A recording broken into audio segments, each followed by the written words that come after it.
बिस्मिल्लाहिर्रहमानिर्रहीम। ये chapter number 19 है। Chapter number 19 aldehyde and ketone. और आज हमारा टॉपिक है reaction of aldehyde and ketone।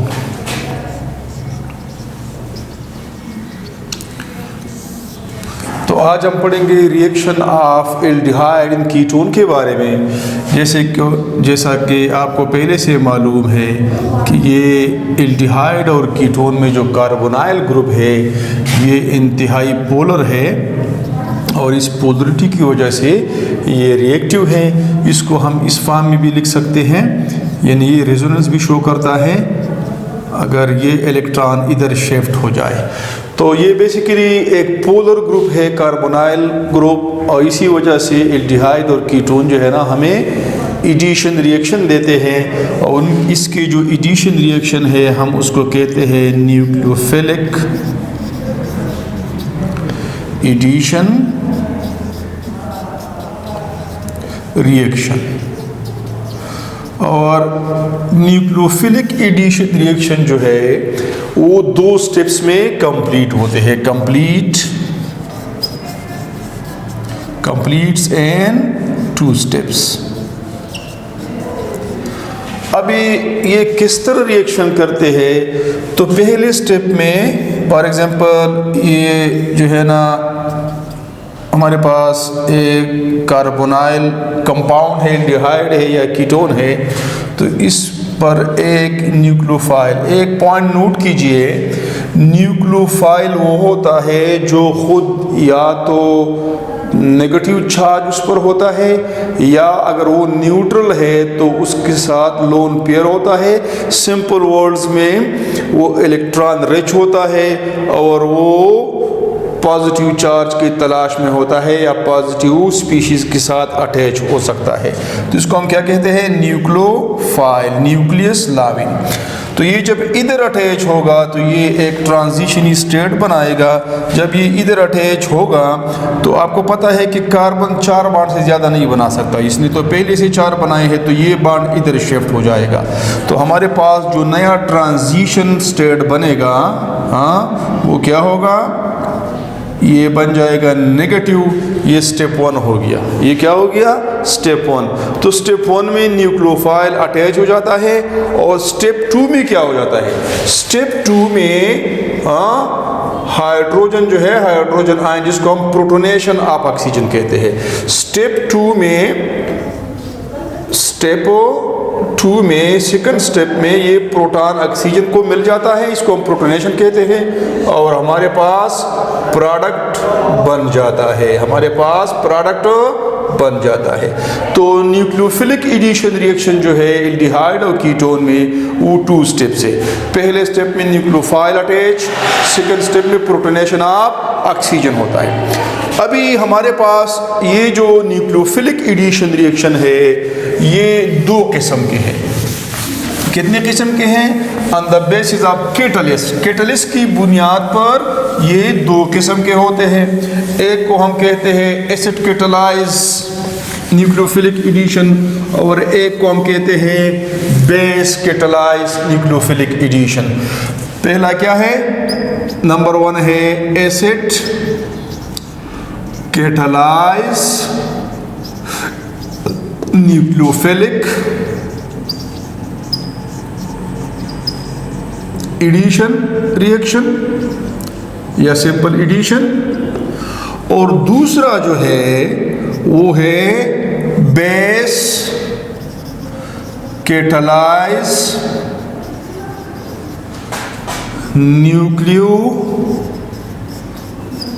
Nucleophilic addition या न्यूक्लियोफिलिक एडिशन रिएक्शन। बाद में भी और पहली भी बेसिकली एक तरीका एसिड कैटलाइज का है और एक बेस कैटलाइज, यानी न्यूक्लियोफिलिक एडिशन ऑफ एल्डिहाइड और कीटोन में हम एसिड भी एज ए कैटलिस्ट इस्तेमाल कर सकते हैं और हम बेस भी एज ए कैटलिस्ट इस्तेमाल कर सकते हैं। अभी जहन में आता है कि एसिड क्यों इस्तेमाल करते हैं, बेस क्यों इस्तेमाल करते हैं, इसका क्या फ़ायदा है, तो अभी आपको पता चल जाएगा। पहले हम एसिड कैटलाइज को लेते हैं। अभी एसिड कैटलाइज में क्या करेंगे, ये कार्बोनाइल कंपाउंड है, हाँ ठीक है, चलो इसको आर लेते हैं ताकि आपको कंफ्यूजन ना हो। ये कार्बोनाइल कंपाउंड है, कीटोन है। पहले आपको पता है ये पार्शियल पॉजिटिव है, ये पार्शियल नेगेटिव है, ठीक। एसिड कैटलाइज रिएक्शन में हम एसिड डालते हैं और एसिड क्या होता है, प्रोटॉन हाइड्रोजन आयन होता है। अभी ये एक स्टेप में आपको पता चल जाएगा कि एसिड का कमाल क्या है। तो ये ऑक्सीजन का प्रोटोनेशन हो जाता है और ये हमारे पास बन गया ऑक्सोनियम आयन बन गया। क्या बन गया, डबल बॉन्ड, हाँ ठीक है, और ये पॉजिटिव, इसको क्या कहते हैं, ऑक्सोनियम आयन। तो ऑक्सोनियम आयन जब बन जाता है, इसको क्या कहते हैं, ऑक्सोनियम आयन बन जाता है। तो बन जाता है तो फिर ये इलेक्ट्रॉन इधर शिफ्ट हो जाते हैं, ये इलेक्ट्रॉन क्या हो जाते हैं, इधर शिफ्ट। तो ये क्या हो गया, ये स्टेप को जरा समझे। ये ऑक्सीजन जब हाइड्रोजन लेता है, प्रोटॉन लेता है, तो इसको हम प्रोटोनेशन कहते हैं। और ऑक्सीजन इन केस 3 बॉन्ड, इसको पॉजिटिव चार्ज मिलता है, इसको हम ऑक्सोनियम आयन कहते हैं। अभी जब इसने 3 बॉन्ड बनाए तो लाजिमी बात है 3 तो ये बर्दाश्त नहीं कर सकता, तो ये इलेक्ट्रॉन जोड़ा जो है ये इधर शिफ्ट हो जाएगा। जब इधर शिफ्ट हो जाएगा तो हमारे पास क्या बनता है, हमारे पास ये न्यूट्रल हो जाएगा और कार्बन पॉजिटिव बन जाता है। बात जरा वंस अगेन, ये जब इसका प्रोटोनेशन हो जाता है तो ऑक्सीजन पॉजिटिव बन गया। पॉजिटिव को ख़त्म करने के लिए इसके जो यहाँ पर 2 इलेक्ट्रॉन थे, एक इस कार्बन का, एक वो दोनों इलेक्ट्रॉन इधर शिफ्ट हो गए, तो लिहाजा कार्बन का तो एक इलेक्ट्रॉन चला गया, तो कार्बन क्या बन गया, कार्बन बन गया पॉजिटिव, केटायन बन गया, कार्बो केटायन बन गया। यानी प्रोटोनेशन की वजह से कार्बन जो है पार्शियल पॉजिटिव से कंप्लीट पॉजिटिव बन गया। पॉइंट नंबर 1 इन अहम पॉइंट, दोबारा प्रोटोनेशन जब हो जाता है तो डबल बॉन्ड टूट जाता है, दोनों इलेक्ट्रॉन ऑक्सीजन को मिल जाते हैं, तो लिहाजा कार्बन प्लस बन गया, कार्बन पॉजिटिव बन गया। अभी जब यहाँ पर जब इसने प्रोटॉन नहीं लिया था तो ये पॉजिटिव था, लेकिन पार्शियल जुज़वी तौर पर ये पॉजिटिव था। यहाँ पर क्या हो गया, कंप्लीट पॉजिटिव हो गया। जब ये कंप्लीट पॉजिटिव हो गया, आपको पता है हम 2 टर्म इस्तेमाल करते हैं, electrophile and nucleophile. Electrophile mean electron loving या इलेक्ट्रॉन या नेगेटिव चार्ज लाविंग, और न्यूक्लियोफाइल मीन न्यूक्लियस लाविंग यानी पॉजिटिव चार्ज लाविंग। अभी यहाँ पर ये क्या था, इलेक्ट्रोफाइल था क्योंकि ये पार्शियल पॉजिटिव है, लेकिन यहाँ पर भी इलेक्ट्रोफाइल, यहाँ पर स्ट्रॉन्ग इलेक्ट्रोफाइल बन गया। क्या बन गया, स्ट्रॉन्ग इलेक्ट्रोफाइल बन गया। यानी प्रोटोनेशन की वजह से ये जो कार्बोनाइल कार्बन है, कार्बोनाइल कार्बन जो है वो किस चीज में कन्वर्ट हो गया, स्ट्रॉन्ग इलेक्ट्रोफाइल बन गया। जब ये स्ट्रॉन्ग इलेक्ट्रोफाइल बन गया तो अभी इसके बाद अगर आपके पास न्यूक्लियोफाइल, न्यूक्लियोफाइल कौन सा है, जो चीज कार्बन के साथ अटैच होगा, अगर वो कमजोर भी है, अगर वो क्या है, कमजोर भी है, तो वो चुनके कार्बन एक स्ट्रॉन्ग इलेक्ट्रोफाइल है तो आसानी के साथ रिएक्शन हो जाएगा। तो सेकंड स्टेप में एक न्यूट्रल या एक वीक न्यूक्लियोफाइल जो है वो इधर अटैच हो जाएगा। और आपके पास ये स्टेप नंबर 1 था और ये स्टेप नंबर 2 है। तो हमारे पास जो प्रोडक्ट बनेगा, आर न्यूक्लियोफाइल अटैच और OHO। अभी प्रोडक्ट बन गया तो यहाँ पर एसिड कैटलाइज में हमने क्या किया, सिंपली हम एसिड इसलिए डालते हैं ताकि इस कमज़ोर इलेक्ट्रोफाइल से ये स्ट्रॉन्ग इलेक्ट्रोफाइल बन जाए और फिर वीक न्यूक्लियोफाइल इसके साथ आसानी के साथ अटैच हो सकता है। अभी हमारे पास जो दूसरा तरीका है वो है बेस कैटालाइज। पार्ट 2 जो है वो क्या है, या मेथड 2 क्या है, बेस कैटालाइज्ड एडिशन रिएक्शन। और ये कौन सी एडिशन रिएक्शन है, न्यूक्लियोफिलिक एडिशन रिएक्शन है। अभी बेस क्यों डालते हैं, वहां पर हमने कमजोर इलेक्ट्रोफाइल से स्ट्रॉन्ग इलेक्ट्रोफाइल बना दिया। यहां पर हम वीक न्यूक्लियोफाइल से स्ट्रॉन्ग न्यूक्लियोफाइल बनाएंगे। एसिड कैटालाइज में हम कार्बन को एक कमजोर इलेक्ट्रोफाइल से स्ट्रॉन्ग इलेक्ट्रोफाइल बनाते हैं। ये एक तरीका हो गया। जब बेस ऐड करते हैं तो फिर हम इस पर काम नहीं करते, अटैकिंग न्यूक्लियोफाइल पर काम करते हैं। वो अगर वीक है या न्यूट्रल वीक है तो उसमें जब हम बेस डालते हैं तो बेस उसे स्ट्रॉन्ग न्यूक्लियोफाइल बनाता है और रिएक्शन आसानी से हो जाता है। फॉर एग्जांपल आपके पास ये है NuH, ये एक न्यूट्रल और वीक इलेक्ट्रोफाइल है, एक वीक न्यूक्लियोफाइल है। अभी इस वीक और न्यूट्रल न्यूक्लियोफाइल को हम एक बेस के साथ ट्रीट करते हैं। यहाँ पर बेस इज ए कैटलिस्ट इस्तेमाल करते हैं। तो ये बेस इसका प्रोटॉन एब्स्ट्रैक्ट करेगा। बेस तो खुद बन जाएगा न्यूट्रल, लेकिन ये न्यूक्लियोफाइल जो पहले न्यूट्रल था, वीक था, ये बन गया स्ट्रॉन्ग न्यूक्लियोफाइल। अभी जब ये स्ट्रॉन्ग न्यूक्लियोफाइल बन गया तो हमारे पास ये एक दफा फिर कीटोन ले ले, carbonyl carbon, partial negative partial positive, और ये न्यूक्लियोफाइल। अभी इस केस में कार्बन पार्शियली पॉजिटिव है, कार्बन एक कमजोर इलेक्ट्रोफाइल है, लेकिन न्यूक्लियोफाइल एक स्ट्रॉन्ग न्यूक्लियोफाइल है।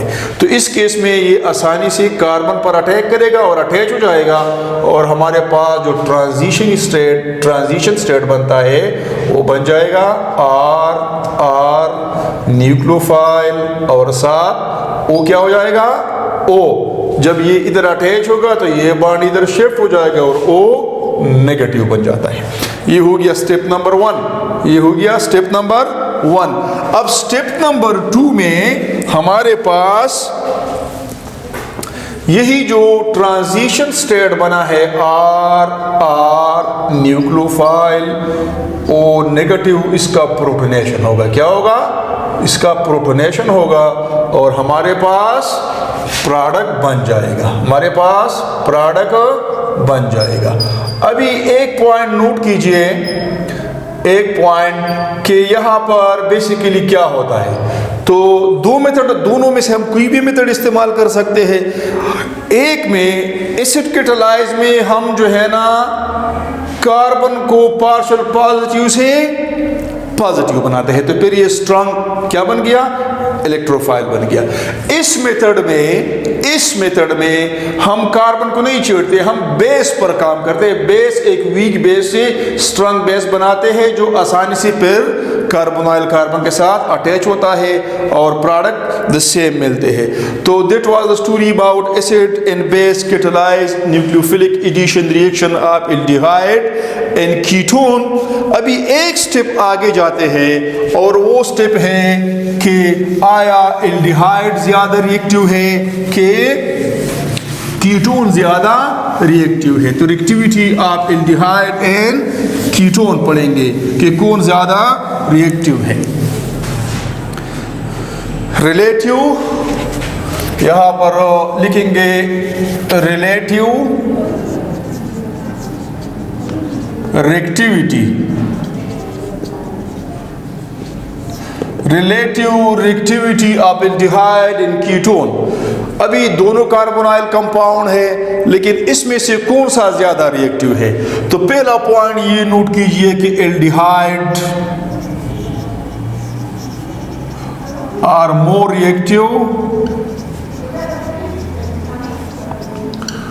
Reactive than ketone. एल्डिहाइड जो है वो कीटोन से ज़्यादा रिएक्टिव है। रीज़न क्या है? Reason number 1, steric hindrance. Steric hindrance यानी स्टेरिक इफेक्ट। आपको पता है कि एल्डिहाइड कीटोन जो है, कीटोन वो होता है मोर क्राउडेड देन एल्डिहाइड। यानी कीटोन जो है वो एल्डिहाइड के मुकाबले में ज़्यादा क्राउडेड होते हैं, तो इसलिए ये जो है ना, इसमें स्टेरिक हिंड्रेंस होता है, रिपल्जन होता है, और ये कम रिएक्टिव है। अभी इसकी रीज़न क्या है? इसका अगर आप ट्रांजिशन स्टेट हम लिखते हैं, for example this is R, ये हमारे पास ये एल्डिहाइड कीटोन है आर और न्यूक्लियोफाइल अटैच हो गया, तो यहाँ पर ये पार्शियल नेगेटिव है, ये पार्शियल पॉजिटिव है, ये इधर अटैच होगा तो ये इधर शिफ्ट होगा, तो हमारे पास जो ट्रांजिशन स्टेट बनेगा वो बन जाएगा आर न्यूक्लियोफाइल और ये नेगेटिव। इसको हम क्या कहते हैं? Transition state. अभी आप इसको एल्डिहाइड ले लें, क्या ले लें? एल्डिहाइड CO, उसी तरह इधर R और इधर H, partial negative partial positive, और यहाँ पर दोबारा आप न्यूक्लियोफाइल ऐड करें तो हमारे पास जब बन जाएगा यहाँ पर RH न्यूक्लियोफाइल और O नेगेटिव, ये दूसरा ट्रांजिशन स्टेट बन गया। अभी एक पॉइंट नोट कीजिए, जब हम न्यूक्लियोफिलिक एडिशन करते हैं तो यहाँ पर अगर आप देख ले तो carbonyl carbon as sp2 hybridise, ये क्या है? ये sp2 हाइब्रिडाइज, ये भी एल्डिहाइड कीटोन दोनों वाला जो कार्बोनाइल कार्बन है वो कौन सा हाइब्रिडाइजेशन है उसमें? sp2। लेकिन जब ये ट्रांजिशन स्टेट बनाता है और फिर प्रोडक्ट बनाता है तो ये क्या बनता है? sp3 hybridise, sp3। तो जब ये ग्रुप एक दूसरे के करीब आते हैं तो एंगल कम हो जाता है। अभी आपको पता है यहाँ पर 2 अल्काइल ग्रुप है, यहाँ पर एक अल्काइल ग्रुप है और एक तो हाइड्रोजन है, तो इन अल्काइल ग्रुप की वजह से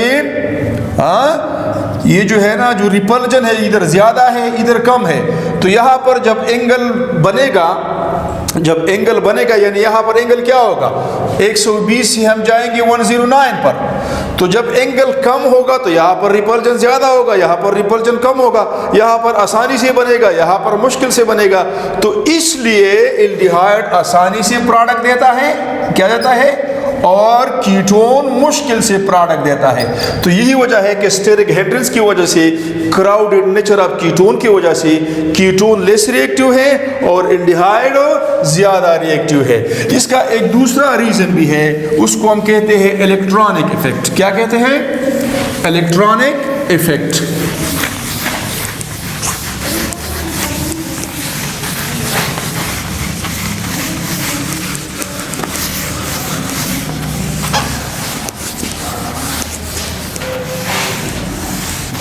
दूसरा क्या है? दूसरा एक फैक्टर तो हो गया, वो हमने क्या लिखा? Steric hindrance. दूसरा क्या है? Electronic effect.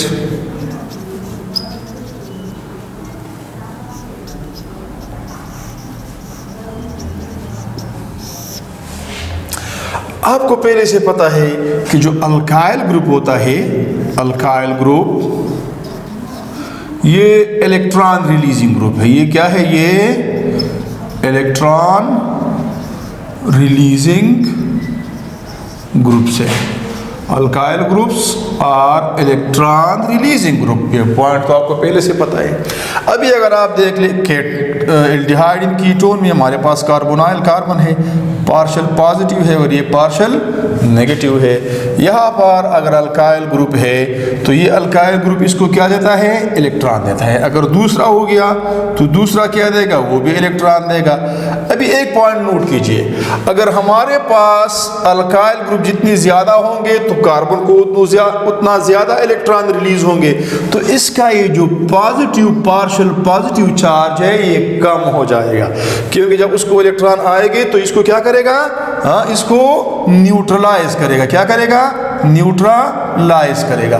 तो अभी अगर हमारे पास अल्काइल ग्रुप ज़्यादा है तो उसको मतलब कार्बन को क्या करता है, न्यूट्रलाइज करता है। अभी अगर आप एल्डिहाइड में आ जाए, एल्डिहाइड में फॉर एग्जांपल इधर जो है इधर हमारे पास पार्शियल पॉजिटिव पार्शियल नेगेटिव, यहाँ पर एक अल्काइल ग्रुप है। कितने अल्काइल ग्रुप है, एक। तो एक साइड से इलेक्ट्रॉन मिलते हैं, हाइड्रोजन तो इलेक्ट्रॉन रिलीजिंग ग्रुप नहीं है, और कीटोन में दो साइड से मिलते हैं। तो इसका मकसद हो गया कि कीटोन का जो कार्बोनाइल कार्बन है वो ज्यादा न्यूट्रल होता है as compare to carbonyl carbon of aldehyde. तो जब ये जितना ज्यादा न्यूट्रल होगा, पॉजिटिव चार्ज कम होगा, तो न्यूक्लियोफाइल इसके करीब नहीं आएगा, तो इसलिए ये इसके मुकाबले में लेस रिएक्टिव है। तो हम लिख सकते हैं ना कि फॉर्मल्डिहाइड सबसे स्ट्रॉन्गेस्ट या सबसे जो ज़्यादा रिएक्टिव है वो फॉर्मल्डिहाइड है, कि उनकी इधर एक अल्काइल ग्रुप भी नहीं है। इसके बाद जो है ना दूसरा नंबर किसका हो गया, एल्डिहाइड का, लेकिन जिसमें अगर अल्काइल ग्रुप क्या है, मौजूद है, कि उनके यहाँ पर ऐसा ग्रुप मौजूद है जो इलेक्ट्रॉन रिलीज कर सकता है। और कीटोन जो है ना वो सबसे कम रिएक्टिव होंगे, कि उनके वहाँ पर दो अल्काइल ग्रुप है। तो ये पॉइंट नोट कीजिए कि ketone are less reactive than aldehyde because ketone में ज़्यादा अल्काइल ग्रुप होते हैं और वो इलेक्ट्रॉन रिलीजिंग ग्रुप है और वो कार्बोनाइल कार्बन को न्यूट्रल करते हैं। और जबकि एल्डिहाइड में तो या एक अल्काइल ग्रुप होता है और या नहीं होता, तो इसलिए वहाँ पर इलेक्ट्रॉन अगर रिलीज भी होंगे तो कीटोन के मुकाबला कम होंगे। और carbon of carbonyl group of aldehyde जो है ना ये लेस न्यूट्रल होता है than carbon of carbonyl carbon of ketone. ये दो रीज़न है जिसकी वजह से aldehyde are more reactive than ketone. Thank you बेटा, गुड लक। इसको पढ़ ले, अगर किसी जगह पर प्रॉब्लम हो तो फिर आप पूछ सकते हैं।